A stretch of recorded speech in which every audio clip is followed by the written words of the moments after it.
বাজিছে তারি বাঁশরি। কার ভাগ্যে কে খায়? যারা কয়েক মাস মানুষের বাড়ি বাড়ি গিয়ে কত ভিক্ষা করে আনলো, আর সেই হরিবাসরে আপনারা মহাপ্রভুর সেবায় লেগে গেলেন, হাত তুলে হরি বলার সুযোগ পেয়ে গেলেন, উলুধ্বনি করার সুযোগ পেয়ে গেলেন, হরিধ্বনি করার সুযোগ পেয়ে গেলেন। যেন মনে হয় আমরা সাক্ষাৎ মহাপ্রভুকে দর্শন করছি। এই যারা করলো তাদের কষ্টের সীমা নেই। এই বর্ষাকালে এমন একটা প্যান্ডেল তৈরি করা, সকল ভক্তদের বসার জায়গা করে দেওয়া সাধারণ ব্যাপার না।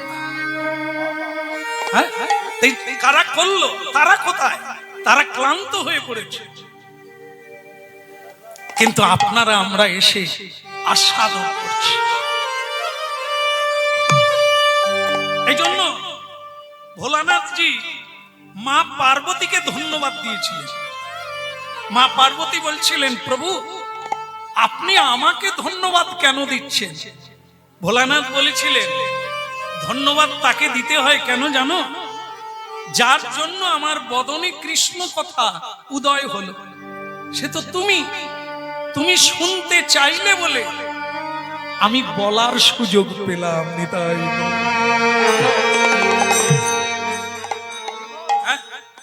আজ একটু দাঁড়িয়ে কৃষ্ণ কথা বলার চেষ্টা করছি, বড় ভালো লাগছে। কাদের জন্য?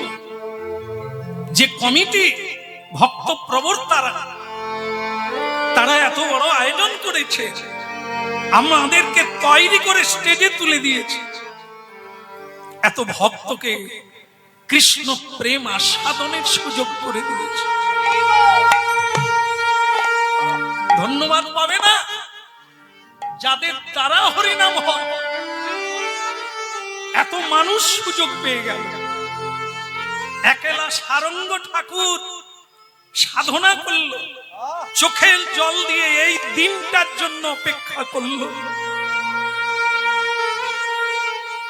আজ এত মানুষ সুযোগ পেয়ে গেল।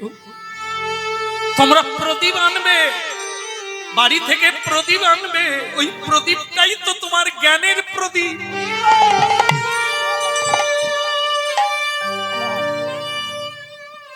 পঞ্চ প্রদীপে আরতি করতে হয়, মঙ্গল আরতি, মধ্যাহ্ন আর ভোগ আরতি, সন্ধ্যা আরতি। কেন? ওই প্রদীপ নয়, তোমার হৃদয়ের দীপ। যত দর্শন করবে, যত তুমি আলো দেখাবে, তোমার অন্ধকার কেটে যাবে, হৃদয়ে প্রাণ। মহাপ্রভুকে প্রণাম করছে অনেক দূর থেকে, গলায় বস্ত্র দিয়ে আছাড় খেয়ে মাটিতে পড়ল। দয়াময়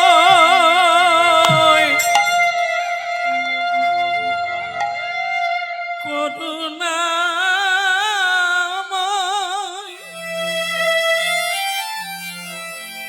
দেখা দাও দিন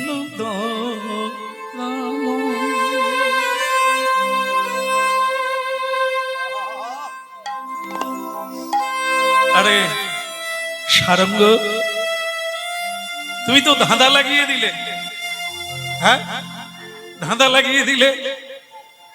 হ্যাঁ, সবাই আমার কাছে যায়, কিন্তু আজকে আমাকে তোমার কাছে আসতে হলো। ভালো লাগলো? তোমার ভক্তিতে আমি বন্ধনে পড়ে গেছি, তাই আমি এতদূর ছুটে এসেছি। হ্যাঁ,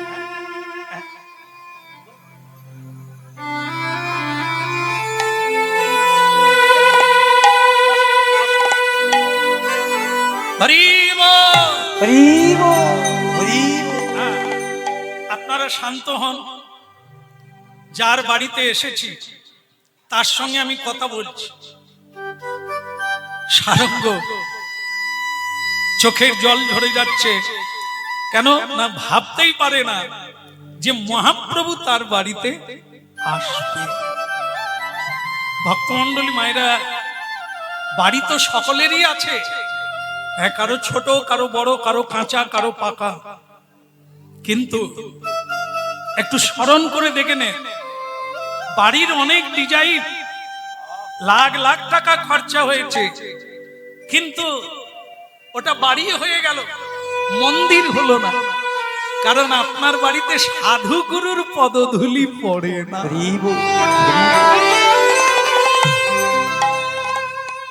এত খরচা হলো, জীবনে এত পরিশ্রম করলাম, কিন্তু সাধু গুরু বৈষ্ণব আমার বাড়িতে পদার্পণ করলো না, তাই মন্দির হলো না, গর্ত হলো।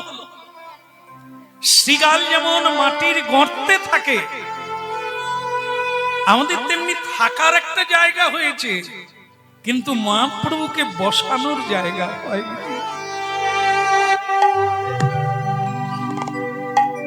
এক ভক্তের জন্য কোটি কোটি ভক্ত উপকৃত হয়ে যায়, সেই মূল্যবান ধনকে প্রাপ্ত হয়ে যায়। বাবলার ঘাট, শিয়ালদা থেকে ট্রেনে চড়লে বাবলার ঘাট স্টেশন, ওই জায়গাটা নেমে পড়বে। বাবলার ঘাট কেন লেখা? না, বাবলা মানে পাগলা, পাগল হয়ে যিনি চোখের জলে তুলসী ভাসিয়ে দিয়েছিল। শান্তিপুর, শান্তিপুরনাথ অদ্বৈত আচার্য, তার চোখের জলে আজ কীর্তনের পিতা, কীর্তনের নাথ গৌর হরি নেমে এলেন।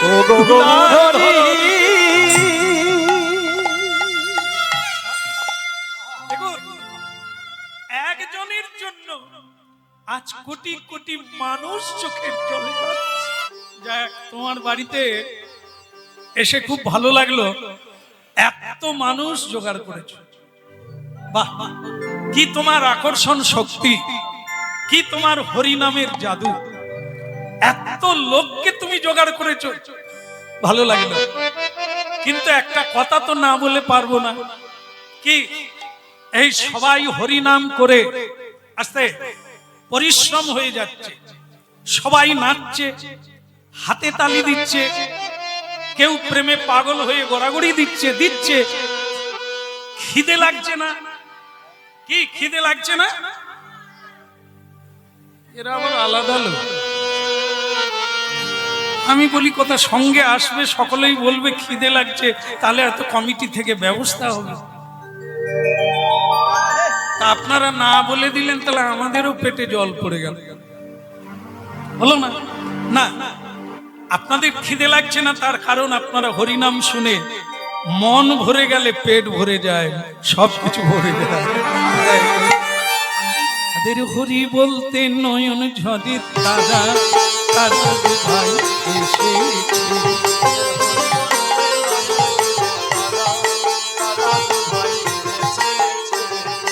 হরি বলতে নয় বলো, হরি বল বলো রে তারা দু ভাই, একবার হরি বল বলো রে তারা দু ভাই, কে বলো উলুধ্বনি শঙ্খ ধ্বনি।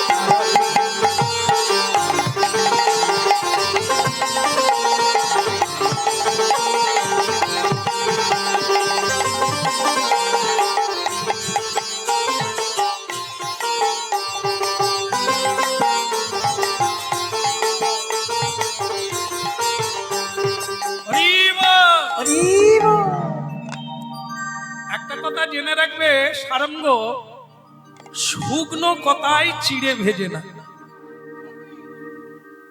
শুকনো কথায় চিড়ে ভেজবে না। তাই দেখো, হাজার হাজার ভক্ত তাদের প্রসাদের ব্যবস্থা করে,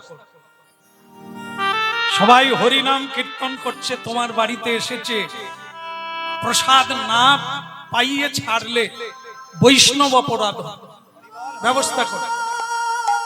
সারঙ্গ ঠাকুর বললেন, প্রভু এটা তো বলে আপনি আমাকে লজ্জা দিলেন, আপনি বলবেন কেন? আপনি এসে গেছেন, এবার আমার কাজ, আমি সেবা দেব কি দেব না? আপনি আপনার কাজ করুন, ভক্তদের নিয়ে হরিনাম বিতরণ করুন। আমার এই আশপাশের গ্রামের মানুষ যারা এসেছে তারা যেন আপনার কৃপা না পেয়ে কেউ ফিরে না যায়, সবাই যেন আপনার কৃপা পায়। আপনি এদেরকে কৃপা করুন, আর আমি দেখি না আপনার কৃপায় কি ব্যবস্থা করা যায়।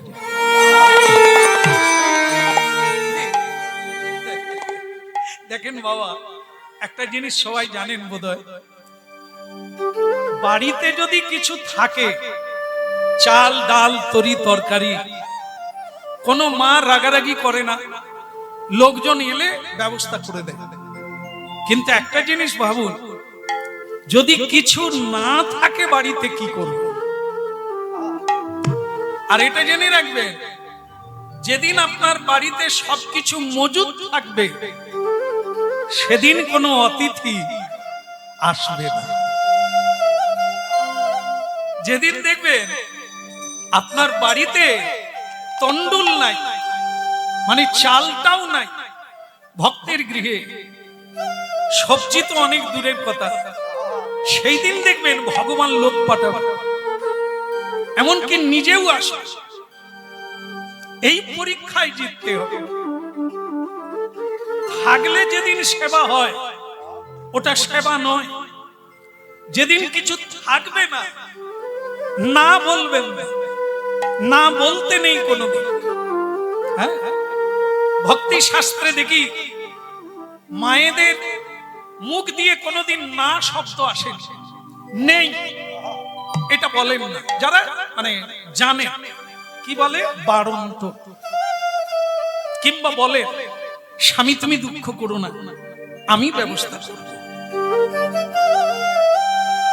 মাথার কেশ কেটে দেয়, চুল কেটে দেয়, স্বামীর হাতে দিয়ে বলে বাজারে বিক্রি করে দাও, বৈষ্ণব সেবা। দেখো, মাথার কেশ কেটে দিয়ে বলে বাজারে বিক্রি করে বৈষ্ণব সেবা দাও। এমন মায়ের পায়ে তো বারবার প্রণাম করতে ইচ্ছে হবে।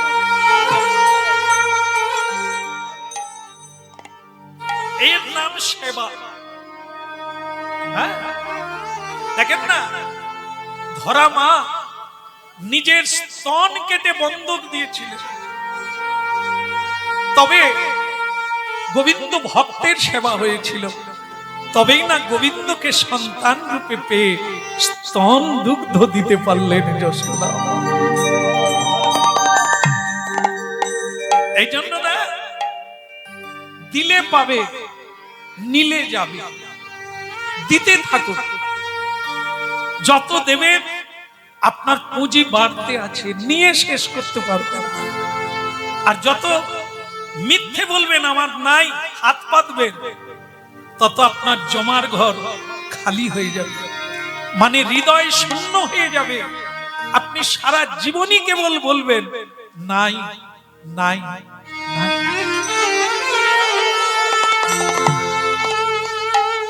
এই জন্য এই ভারতীয় আধ্যাত্মিক তত্ত্ব এত উঁচু, মানুষের সকল অভাব পূর্ণ করে দেয়।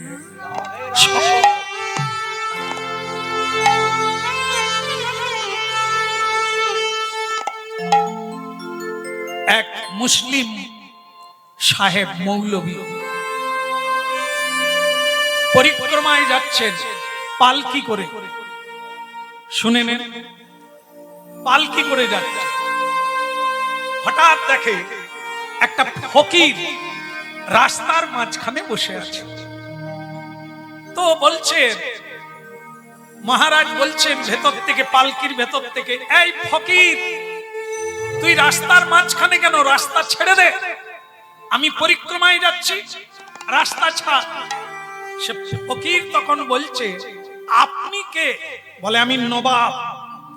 তো ফকির তখন বলে আমিও নবাব, কে কাকে রাস্তা ছাড়? এখন নবাব বলছে তুই যদি নবাব হবি তাহলে তো রাজপ্রাসাদ কথা। সে তখন বলে আপনার প্রাসাদ আমার প্রাসাদের ভেতরে। নবাব বলে, এই তুই কি করে এরকম বললি? বলে ওপর দিকে তাকান, কি দেখছেন? নীল আকাশ। এই আকাশটা একটা ছাদ, ওটা আমার ছাদ, আপনার প্রাসাদ তো তার ভেতর। তখন নবাব চিন্তা করলেন, এ কোন সাধারণ ফকির নয়। বলে, নিজেকে নবাব বলছিস, তাহলে তো ধন সম্পদ কোথায়? ফকির বলছে, আমার কোনো অভাব নাই, তাই ধন রত্নের প্রয়োজন। নবাব আবার প্রশ্ন করে, এরে ফকির, তোর সৈন্য সামন্ত নাই কেন? যদি নবাব হবি, রাস্তায় বসে আছিস। ফকির তখন বলে, যার শত্রু আছে তার সৈন্যের দরকার আছে। আমার পৃথিবীতে কোনো শত্রু নাই, সবাই আমার ভাই ভাই, সবাই আমার বোন, সবাই আমার মা, তাই আমার সৈন্য সামন্তের।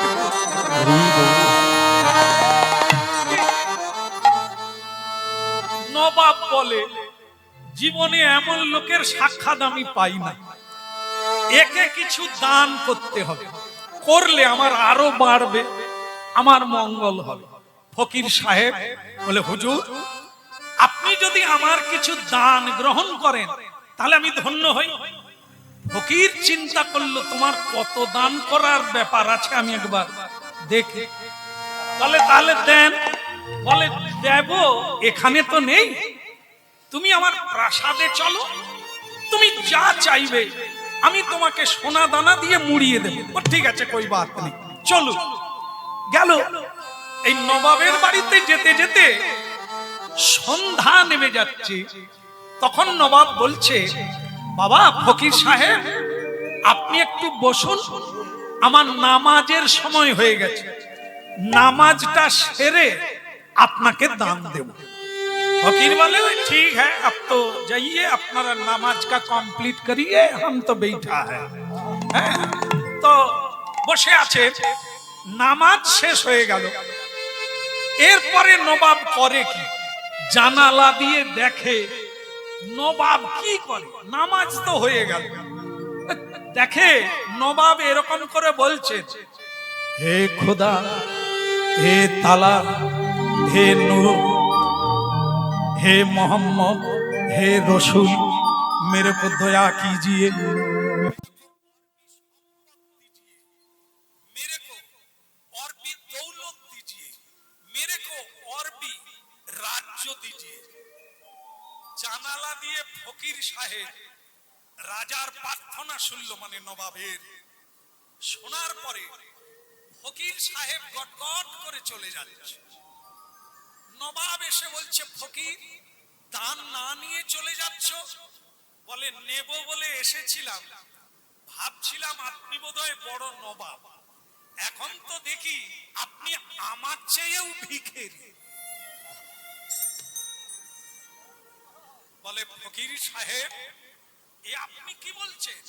আমি নবাব, আপনি আমাকে আপনার চেয়েও ফকির বলছেন?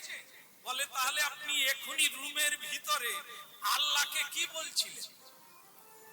और भी दौलत दाओ, और भी धन दाओ, और भी সম্পদ দাও। क्या আপনার এত অভাব? সারা দিনে কবার বলেন? বলে, 5 বার। 5 বার প্রতিদিন? আপনি তো ভিখারির ভিখারি। আর আমি একবারও বলিনি যে দয়াময়, আমার পেটে খিদে, আমার বাড়ি নাই, রাস্তায় বসে আছি, একবারও বলি নাই। তাহলে তো আপনার চেয়ে আমি বড় নবাব, চলি আপনার দানের দরকার। সে নবাব ছুটে ছুটে গিয়ে ফকিরকে ধরে বলছে, আপনি নেবেন না? বলে, যদি নি, আপনার কাছে চাইবো কেন? আপনি যার কাছে চাইছেন আমি তার কাছে চাইবো। বলো নাই আমারে ভুলিতে তাহারে, সুধা ধামাকা হরিনা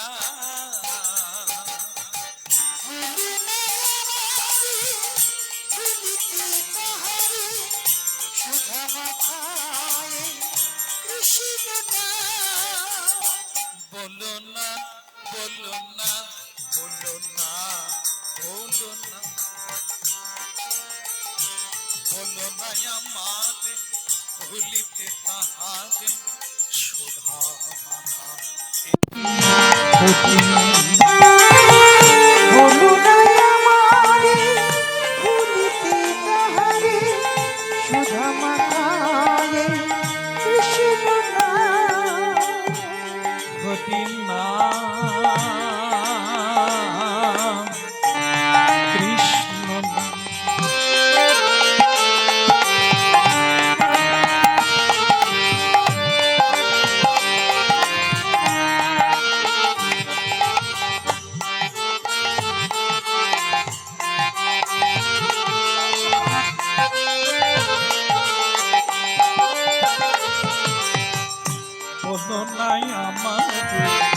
ভুলিতে তাহারে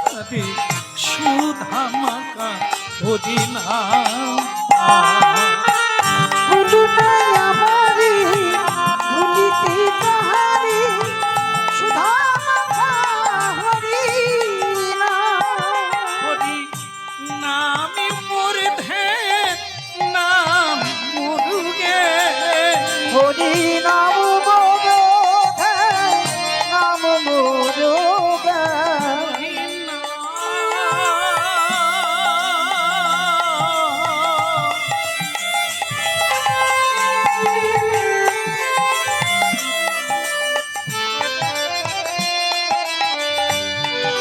হরি নামি মোর ধ্যান নামি মুরুগে নামি শ্রীরামা প্রাণের প্রাণ বলো না আমার ভুলিতে তাহাকে সুধামাকা হরি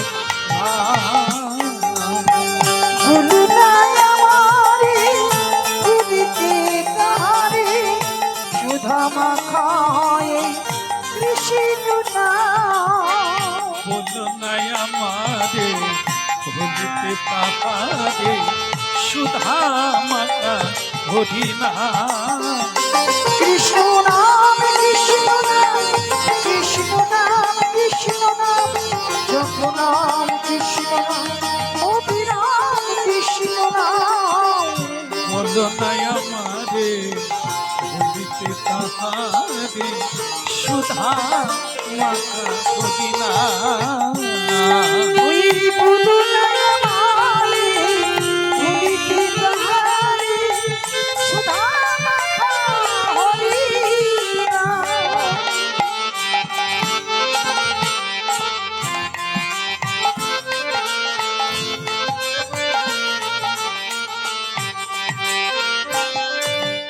বলো রাধা মাধব কি ওদিকের হলো কি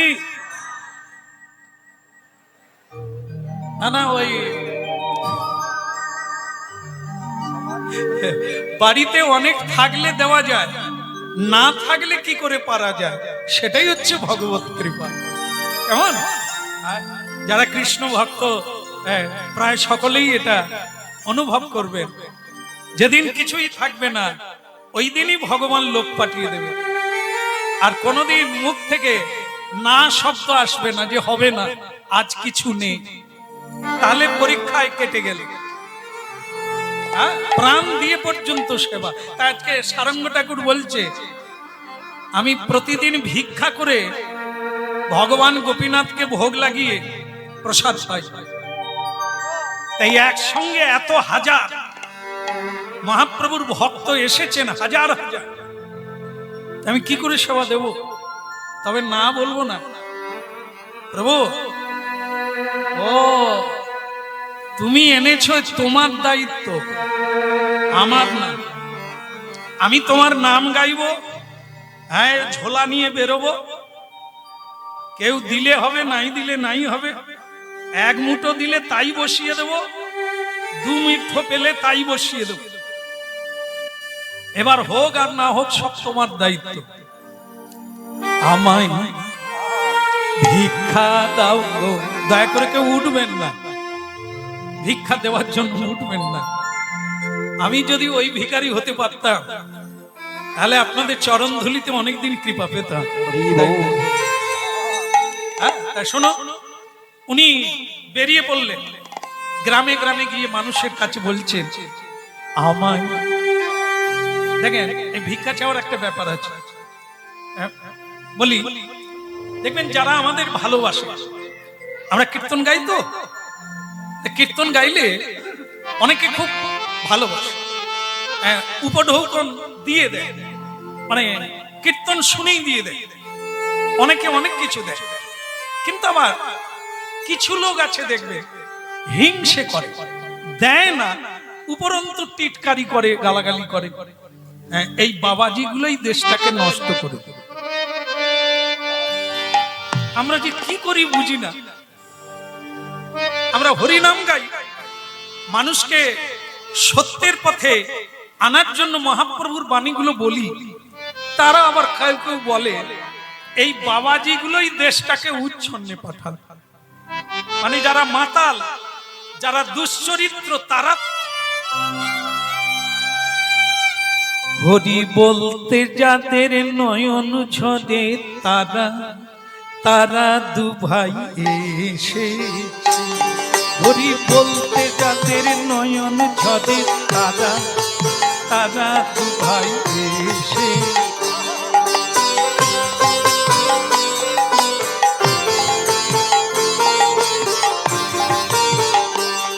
হরি বলতে যাদের নয়ন ঝরে, তারা তারা দু ভাই এসে।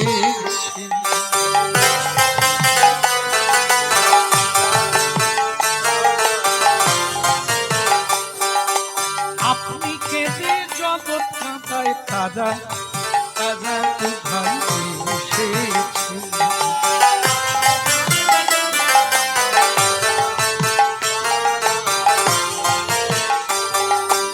আপনি কেঁদে জগৎ কাঁদায়, তারা তারা দু ভাই এসেছে।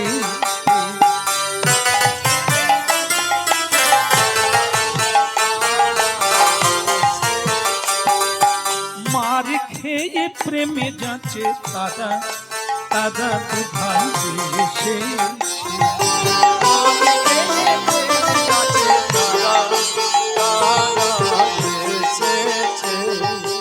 যাদের তারে প্রেমে যাচ্ছে, তারা তারা দু ভাই এসেছে। তারে প্রেমে যাচ্ছে, তারা এসেছে। ওই নয় আপনি কেঁদে জগৎ কাঁদায়, তারা তারা দু ভাই এসেছে। আপনি কেঁদে জগৎ কাঁদায়, তারা এসেছে।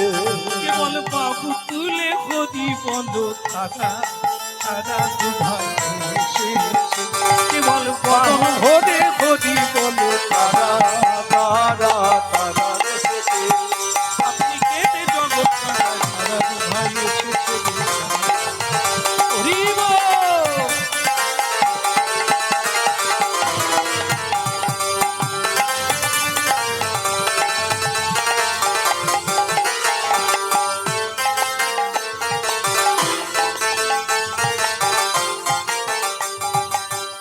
ওই না যাদের হরি বলতে নয়ন ঝরে, তারা তারা দু ভাই এসেছে।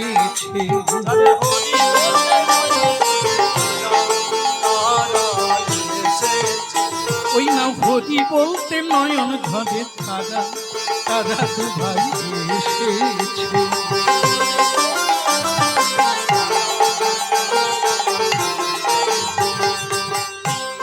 হরি বল। হরি বল।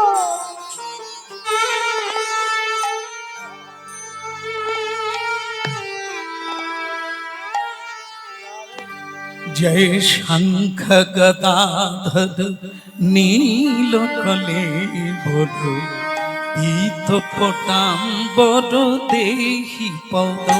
जय शंख गदाधर নীল কলে ইত পটাম বড় দেহি পদম চন্দন চর্চিত মুকুল মন্ডিত চন্দন চর্চিত কুণ্ডল মন্ডিত কৌস্তভ শোভিত দেহি পদম জয় শঙ্খ গদাধর নীল কলে বড় পিত পটাম বড় দেহি পদম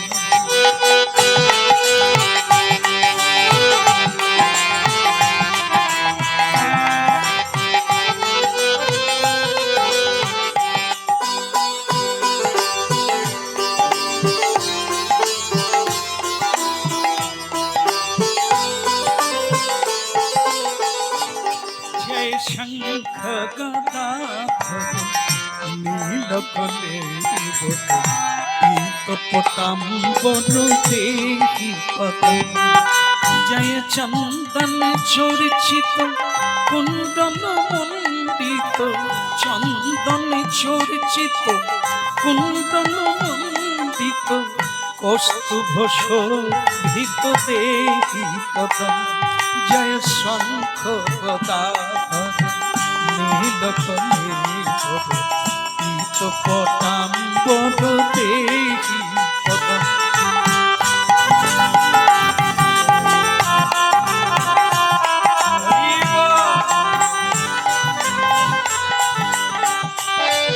जय शंख गदाधर नील कले पीत पटाम देहि पदम चंदन चर्चित कुंडल मंडित चंदन चर्चित कुंडल मंडित कौस्तुभ शोभित देहि पदम जय शंख गदाधर